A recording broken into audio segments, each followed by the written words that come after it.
Chapter 65. The Whale as a Dish. That mortal man should feed upon the creature that feeds his lamp, and, like Stubb, eat him by his own light, as you may say. This seems so outlandish a thing that one must needs go a little into the history and philosophy of it.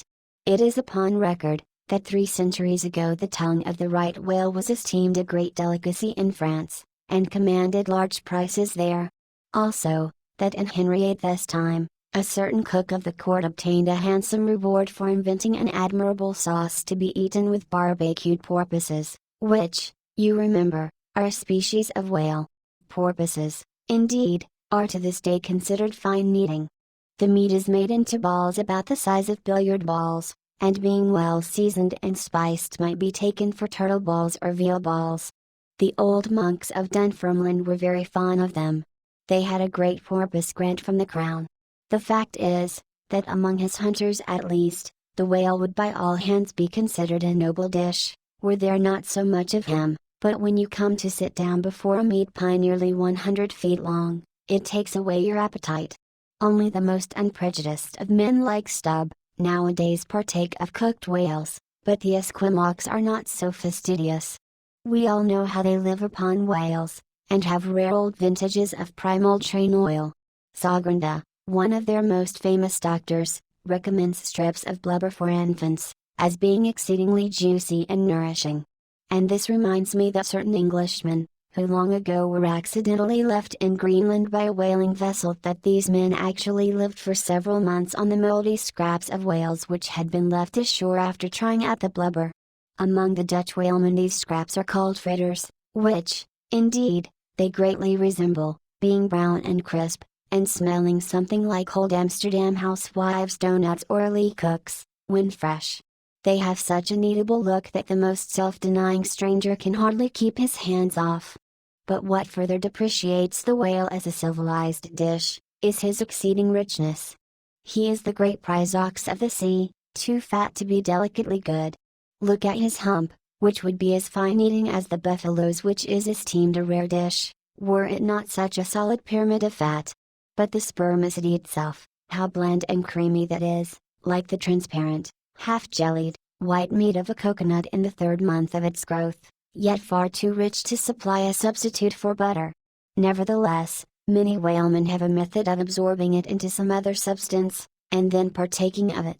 In the long try watches of the night it is a common thing for the seamen to dip their ship biscuit into the huge oil pots and let them fry there a while. Many a good supper have I thus made. In the case of a small sperm whale the brains are accounted a fine dish.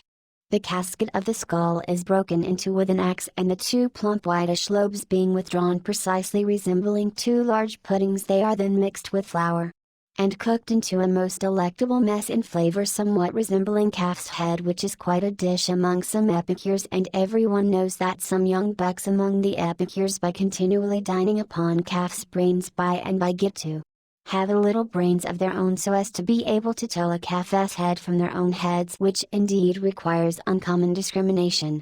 And that is the reason why a young buck with an intelligent looking calf's head before him, is somehow one of the saddest sights you can see. The head looks a sort of reproachfully at him, with an "aunt too brute" expression. It is not, perhaps, entirely because the whale is so excessively unctuous that landsmen seem to regard the eating of him with abhorrence. That appears to result, in some way, from the consideration before mentioned, that is, that a man should eat a newly murdered thing of the sea, and eat it too by its own light.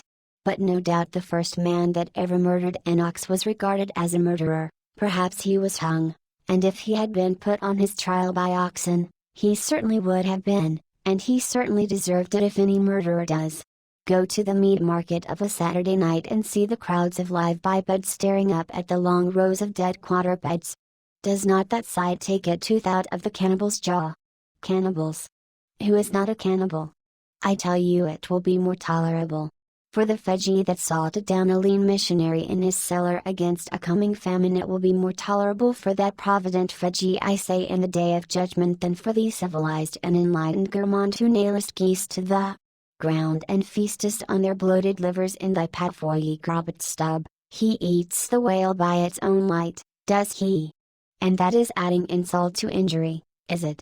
Look at your knife handle, there, my civilized and enlightened gourmand dining off that roast beef. What is that handle made of? What but the bones of the brother of the very ox you were eating? And what do you pick your teeth with, after devouring that fat goose? With a feather of the same fowl. And with what quill did the Secretary of the Society for the Suppression of Cruelty to Genders formally indite his circulars? It is only within the last month or two that society passed a resolution to patronize nothing but steel pens,